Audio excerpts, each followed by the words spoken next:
तो हमारे खास मेहमान हैं आज नवोच्या के, जो कि युवा नेता है रवि जी। और हम इनसे आज बात करेंगे क्योंकि कुछ नेटवर्क के कारण लाइव आने में थोड़ा प्रॉब्लम हुआ, लेट हुई, जिसके कारण कुछ वीडियो भी आप देख रहे होंगे कि थोड़ा इधर से उधर हो गया। इसके लिए मैं क्षमा चाहता हूं। तो रवि जी, सबसे पहले हमारे नेटवर्क आरबीएन नेटवर्क में आपका स्वागत है। जी, सभी दर्शकों का और आरबीएन नेटवर्क का मैं आभार व्यक्त करता हूँ इस लाइव सेशन में जुड़ने का मौका मिला। जी, तो रवि जी कैसे हैं और क्या बिहार में क्या कुछ चल रहा है, थोड़ा हमको बताइए, फिर हम बात करते हैं। देखिए, बिहार में मजबूती के साथ सरकार चल रही है और लगातार 16 वर्ष से बिहार लगातार प्रगति के पथ पर अग्रसर है। जी रवि जी, मेरा पहला सवाल आपसे होगा, क्योंकि आप बहुत दिन से जदयू में हैं और आगे भी दावा कर रहे हैं कि हम जदयू में रहेंगे, क्योंकि काम बहुत ही अच्छा हो रहा है। तो मेरा पहला सवाल रहेगा कि महिला सशक्तिकरण के लिए सरकार क्या कर रही है। जी, महिला सशक्तिकरण के लिए सरकार क्या कर रही है। देखिए, जब से नीतीश कुमार जी बिहार में सत्ता में आए हैं, तो उससे 2005 से पहले की स्थिति देखेंगे तो महिलाएं घर से बाहर नहीं निकलती थी। आप जी स्कूल में अगर लड़कियों की संख्या की बात करेंगे, जब मैं पढ़ाई करता था तो उस टाइम में देखता था कि 100 अगर स्टूडेंट है तो उसमें 10 लड़की भी नहीं जाती है। आज की स्थिति आप क्या देख रहे जी हैं? लड़कों से ज्यादा लड़कियां आज स्कूल में पढ़ रही हैं। हर जी क्षेत्र में, चाहे वो जीविका के माध्यम से हो, चाहे वो शिक्षक बहाली में हो, किसी भी तरह का अगर बिहार में कोई बहाली आ रहा है तो उसमें लड़कियों के लिए स्पेशल जी आरक्षण की व्यवस्था है। 35% आरक्षण देने वाला बिहार पहला राज्य है जिसने लड़कियों को दिया है। इसके अलावा जी पंचायती राज व्यवस्था में जिस तरह से महिलाओं को वार्ड सदस्य से लेके जिला परिषद तक के सभी पदों पर जिस तरह से जी महिलाओं को आरक्षण देकर समाज में पुरुषों के साथ कदम से कदम मिलाकर काम करने का अवसर दिया है, ये वाकई में बहुत ही अभूतपूर्व कार्य है। जी, जी क्या लग रहा है कि बिहार सरकार, अभी जो सरकार है, इसमें महिलाओं को कितना फायदा हो रहा है। देखिए, आप जहां तक नीतीश कुमार पे तो लोग आरोप लगाते हैं कि नीतीश कुमार खास करके महिलाओं पर ध्यान देते हैं, है ना? जी तो हर जी क्षेत्र में महिलाओं को बराबरी का अधिकार तो सरकार ने दिया ही दिया है। पहली बार जी बिहार में अगर महिलाओं के लिए स्पेशल थाना गठन करने का काम भी किया गया तो नीतीश कुमार जी के राज में किया गया है, जिसके कारण कहीं न कहीं महिलाओं को मजबूती मिला है और अपने अधिकार और अपने जी कार्य के क्षेत्र में वो सजग हुई है। लगातार तो नीतीश कुमार, बिहार सरकार जो है कि महिलाओं को आरक्षण दे रही है, क्या धरातल पे ये चीज दिख रही है।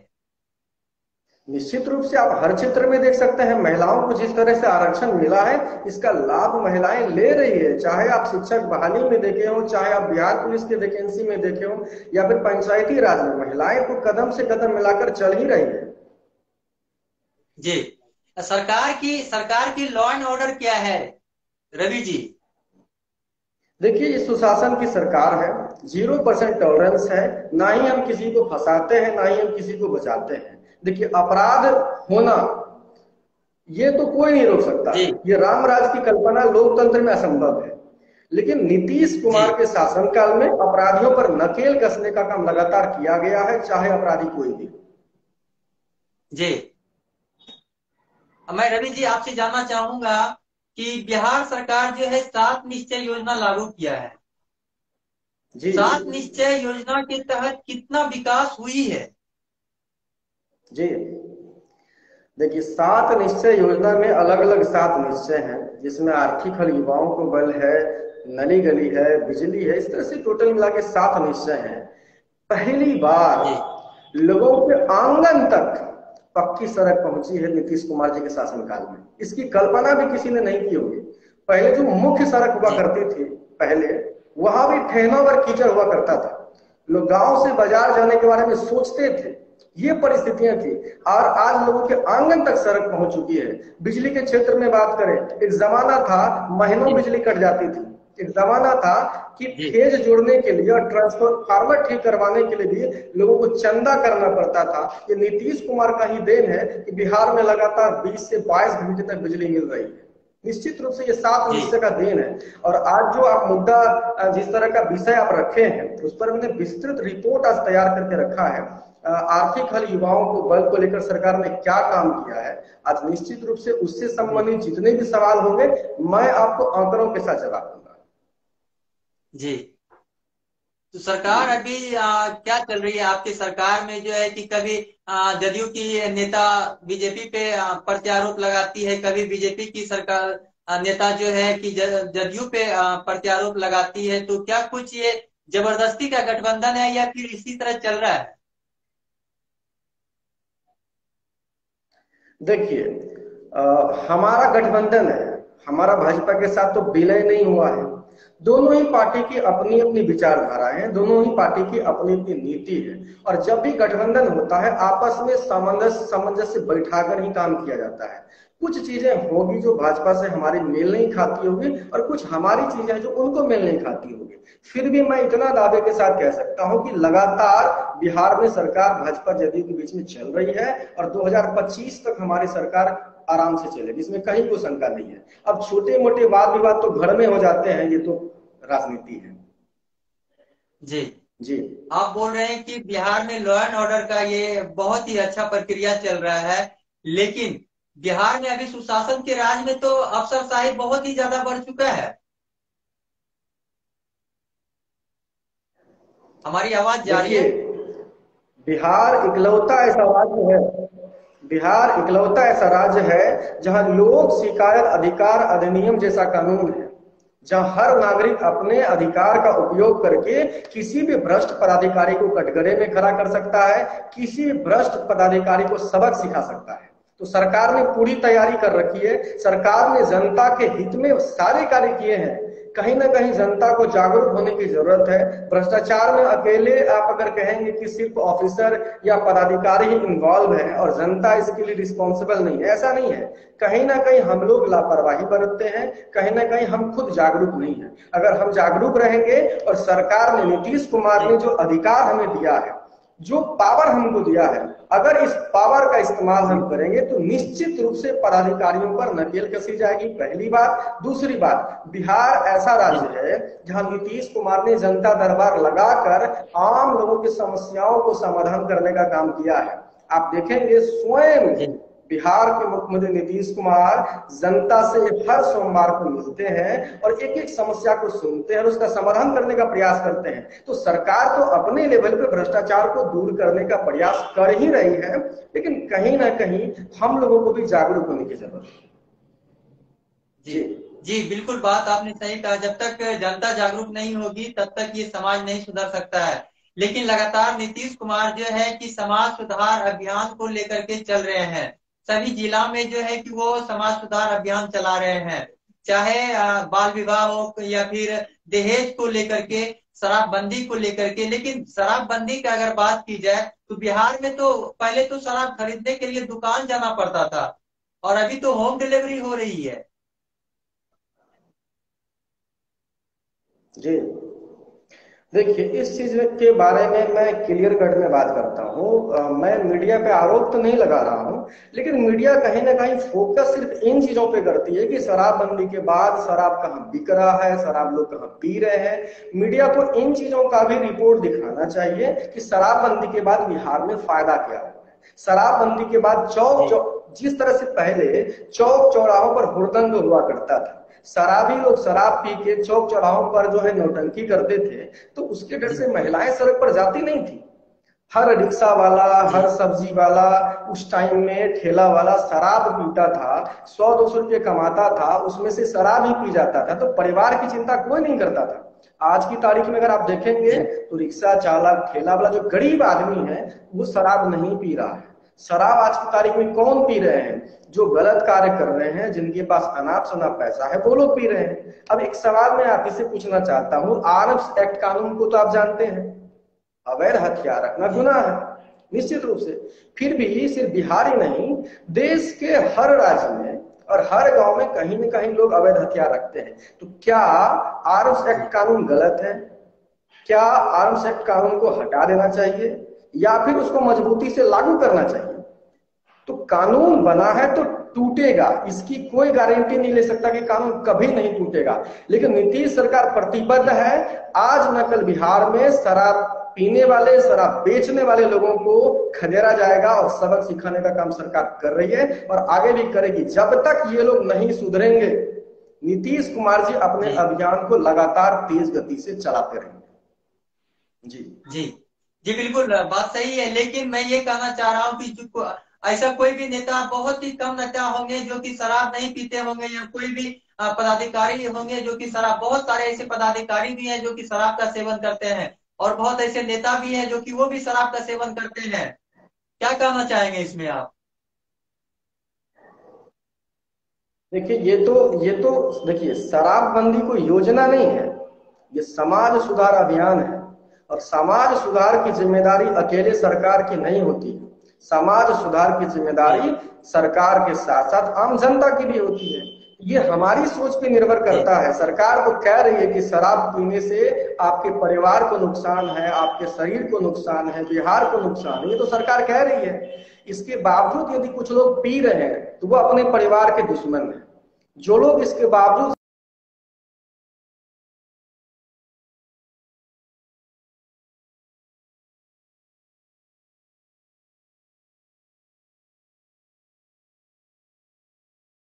गलत है, निश्चित रूप से। जी, आवाज आ रही है? ऐसा कोई भी थाना, बिहार में ऐसा कोई भी थाना नहीं है जिसमें कि प्रत्येक दिन शराबियों की गिरफ्तारी ना हो, या फिर शराब पीने वाले की, या फिर बेचने वालों की।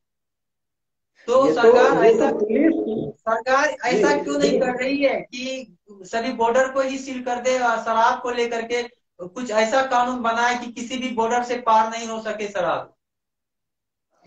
देखिए, इसमें कहीं ना कहीं जो पड़ोसी राज्य है, कहीं ना कहीं जी पड़ोसी राज्य है, हम निश्चित रूप से चाहेंगे कि उनका भी इसमें सहयोग होना चाहिए। अरे हम तो कहते हैं कि बिहार ही नहीं, पूरे देश में शराबबंदी लागू होना चाहिए।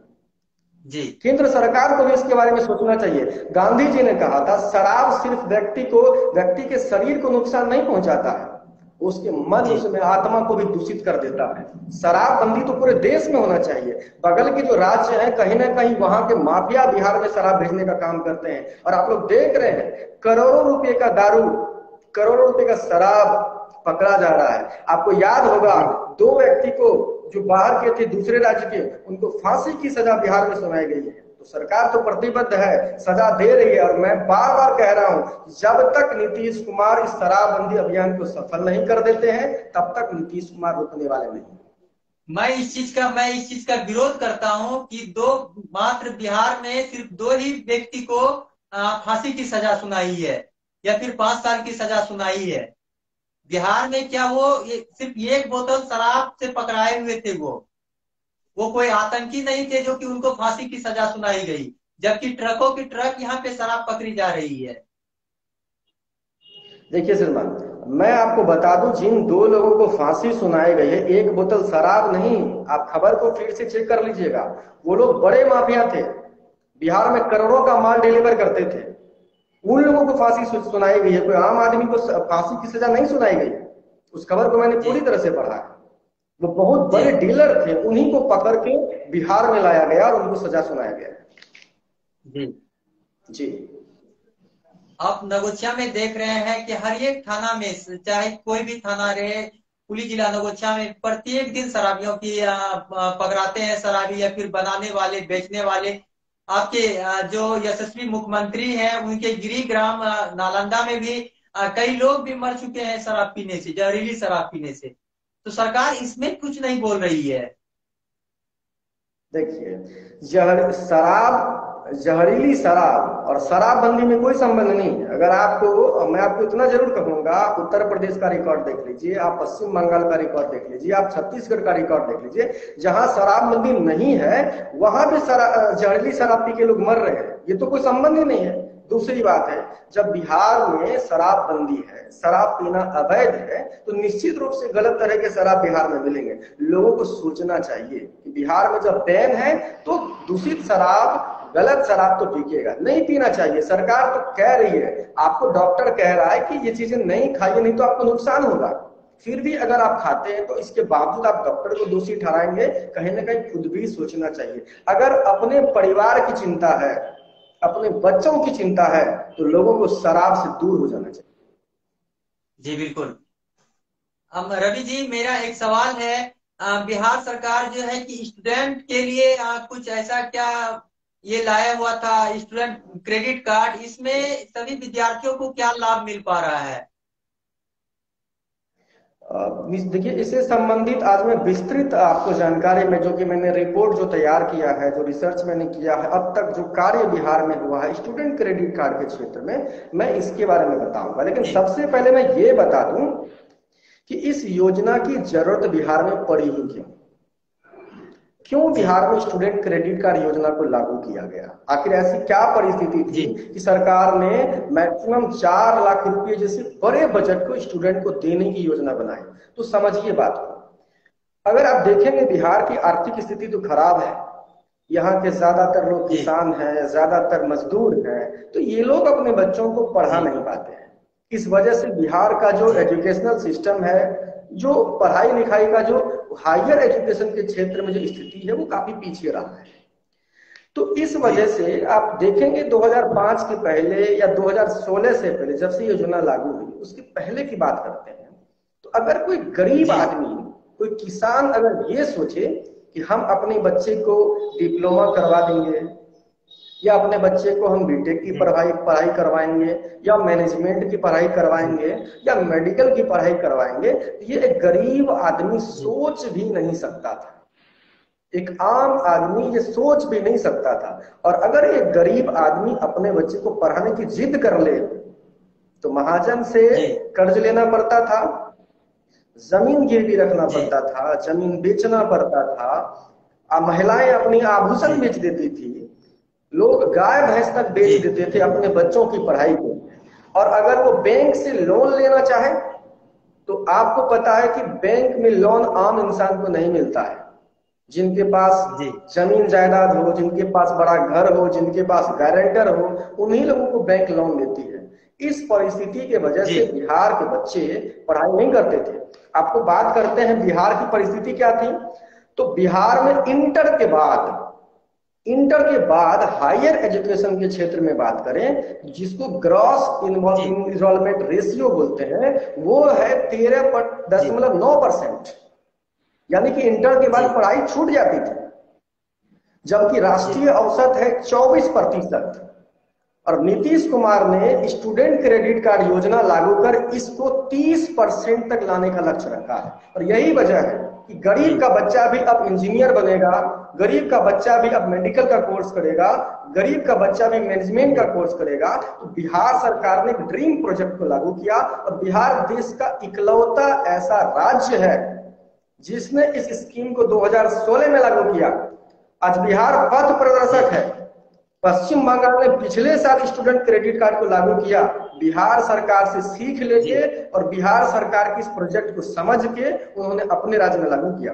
और मैं दावे के साथ करता जी हूं, आने वाले सालों में पंजाब में, दिल्ली में, झारखंड में कई ऐसे राज्य हैं जहां स्टूडेंट क्रेडिट कार्ड जी योजना लागू किया जाएगा। तो ये बहुत बड़ा प्रोजेक्ट है।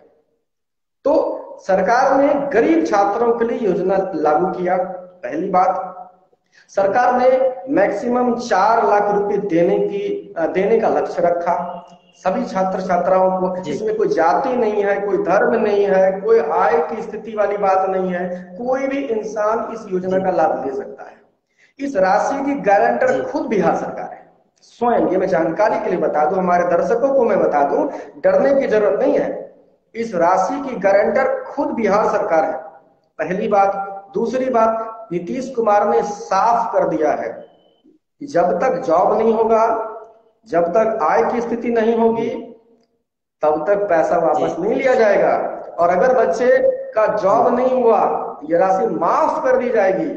इतना बड़ा अगर किसी ने बिहार में अगर हिम्मत दिखाया है तो ये नीतीश कुमार से है, जिन्होंने छात्रों की जिंदगी जी बदलने का काम किया है। तो ये जो प्रोजेक्ट है नीतीश कुमार का, मूल रूप से गरीब पिछड़े छात्रों को ध्यान में रख के बनाया गया है। बाकी अगर आप जी विस्तार से मैं आगे भी बताऊंगा, इस बीच में अगर कोई सवाल है तो आप मुझसे पूछ सकते हैं। जी जी।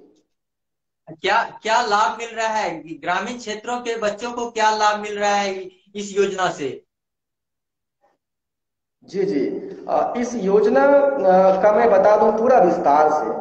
2 अक्टूबर 2016 को इस योजना को लागू किया गया बिहार, और तब से जी लेके अभी तक 1,63,331 छात्र छात्राओं ने बिहार में इस योजना का लाभ लिया है अब तक में, जिसके जी लिए 4,989 करोड़ रुपए आवंटित हुए हैं अब तक में। ये मैं अब जी तक उन छात्रों की बात कर रहा हूं जिन्होंने इस योजना का लाभ ले लिया है, जिनको पैसे जी आवंटित किए जा रहे हैं।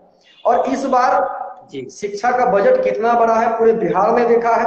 इतना बड़ा शिक्षा का बजट बिहार के इतिहास में आज तक कभी नहीं बना था। उसमें से स्टूडेंट क्रेडिट कार्ड के लिए सत्र 2022 से 2023 के लिए 700 करोड़ रुपए का जी बजट रखा गया है।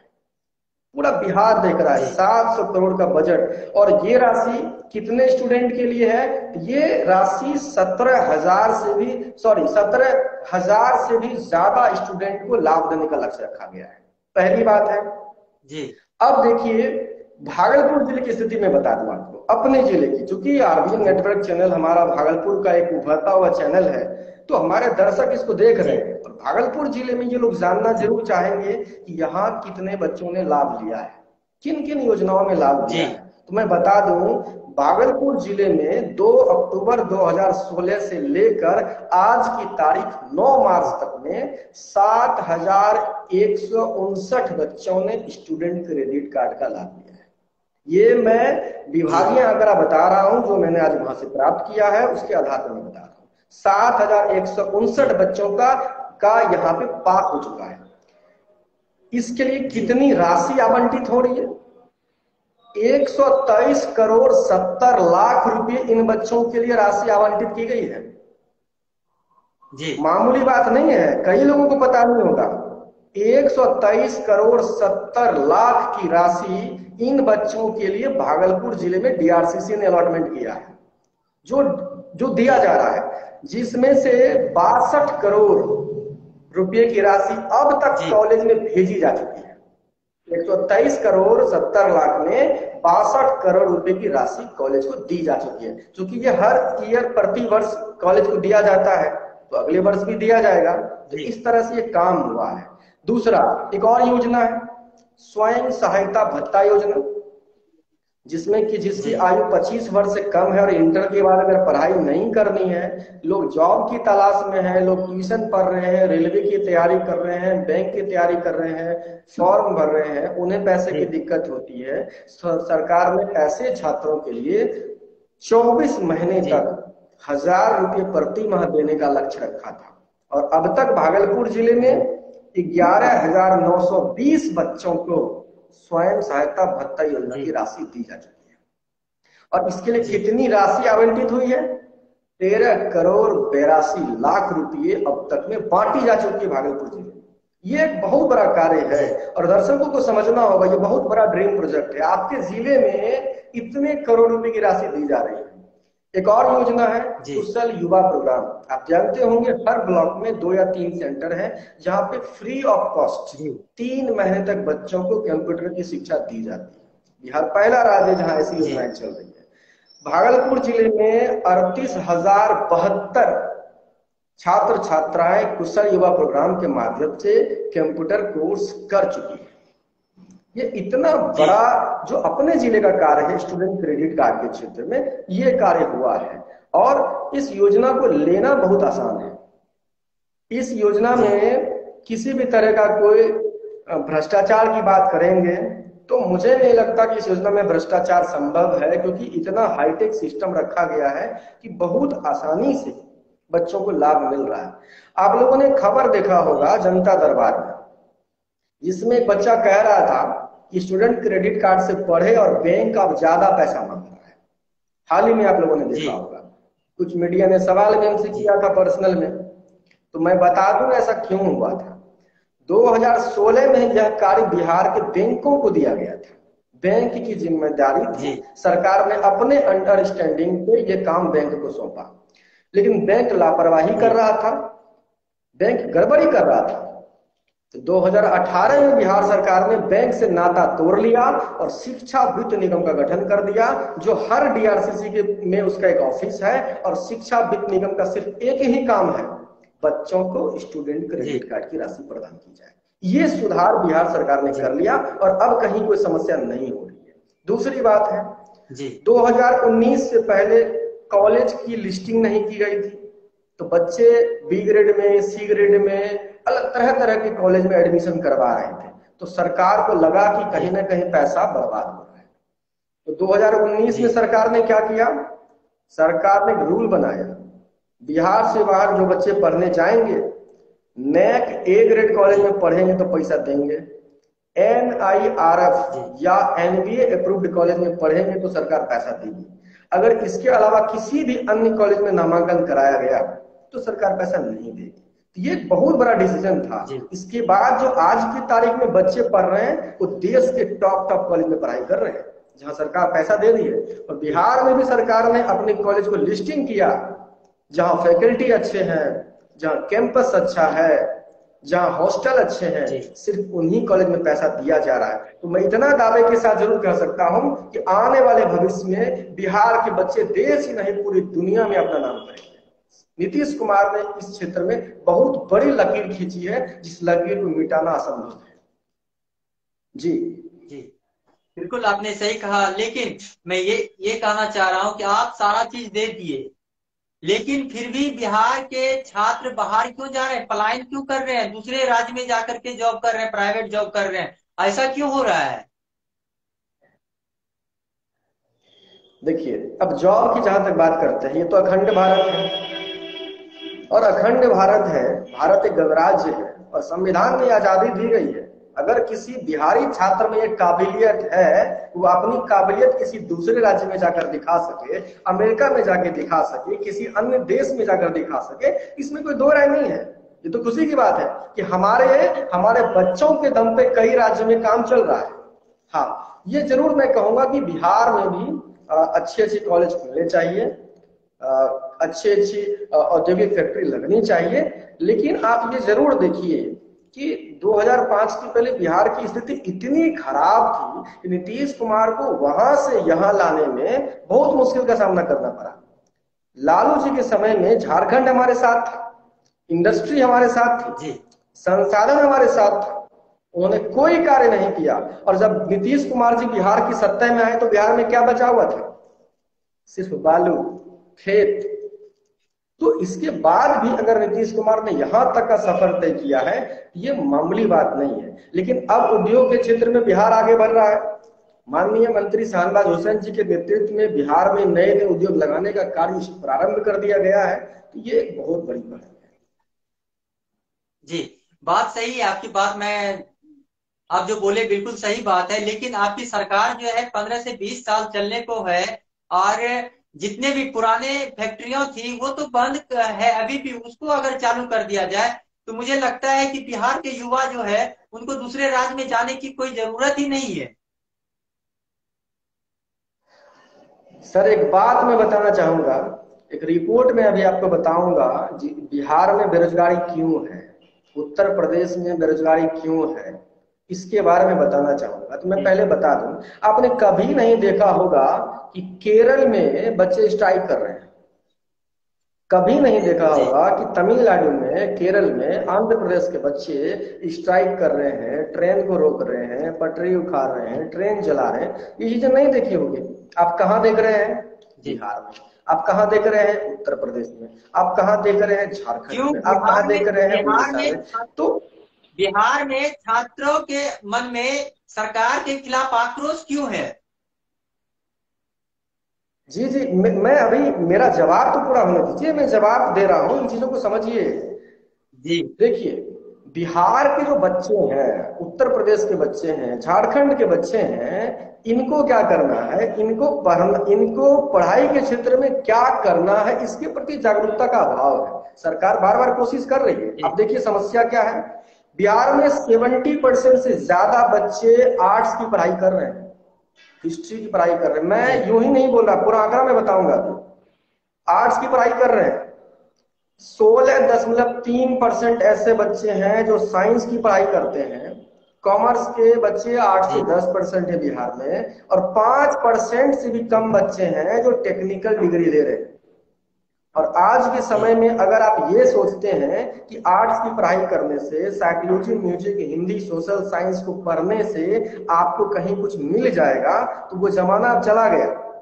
आपको कहीं ना कहीं टेक्निकल डिग्री लेना पड़ेगा। यही हाल झारखंड का है। 74% बच्चे वहां पे आर्ट्स की पढ़ाई कर रहे हैं। सिर्फ बेरोजगारी बिहार की नहीं है, बेरोजगारी अन्य राज्यों में भी देख लीजिए, लेकिन कारण मैं बता रहा हूं क्यों है। 10% बच्चे झारखंड में साइंस पढ़ रहे हैं, लेकिन अगर मैं बात करूं गुजरात की, गुजरात में मात्र 20% बच्चे आर्ट्स की पढ़ाई करते हैं, 15% बच्चे साइंस की पढ़ाई कर रहे हैं, लगभग 40% बच्चे मैनेजमेंट की पढ़ाई करते हैं, कॉमर्स की पढ़ाई करते हैं। तेलंगाना में 5% बच्चे आर्ट्स की पढ़ाई कर रहे हैं, 36% बच्चे साइंस की पढ़ाई करते हैं, 22% कॉमर्स की पढ़ाई, और 40% बच्चे टेक्निकल डिग्री की पढ़ाई कर रहे हैं। वही हाल तमिलनाडु में है, 40% बच्चे टेक्निकल डिग्री ले रहे हैं, 20% बच्चे वहां पर कॉमर्स की पढ़ाई कर रहे हैं। वही हाल आपका आंध्र प्रदेश का है, 42% बच्चे टेक्निकल डिग्री ले रहे हैं। तो मैं बार बार कहूंगा बिहार के छात्रों को कि आर्ट्स की पढ़ाई करने से अगर आप अपने भविष्य को देख रहे हैं तो उसकी संख्या ज्यादा है। और जाहिर सी बात है, जिस कोर्स में ज्यादा स्टूडेंट होंगे, जिस कोर्स में ज्यादा पढ़ाई की जाएगी, बेरोजगारी की समस्या उन्हीं कोर्स में होगी। कंपटीशन का दौर उन्हीं कोर्सों में ज्यादा है जिस कोर्स में बच्चे ज्यादा पढ़ाई करते हैं, और उस कोर्स में कम कंपटीशन है जिसमें कम पढ़ाई करते हैं। अगर बिहार के बच्चों को अपना भविष्य बनाना है तो ज्यादा से ज्यादा टेक्निकल डिग्री की पढ़ाई करनी चाहिए, ज्यादा से ज्यादा मैनेजमेंट की पढ़ाई करनी चाहिए। तब आप देखिएगा बिहार के बच्चों को जॉब के लिए सोचना नहीं पड़ेगा। जी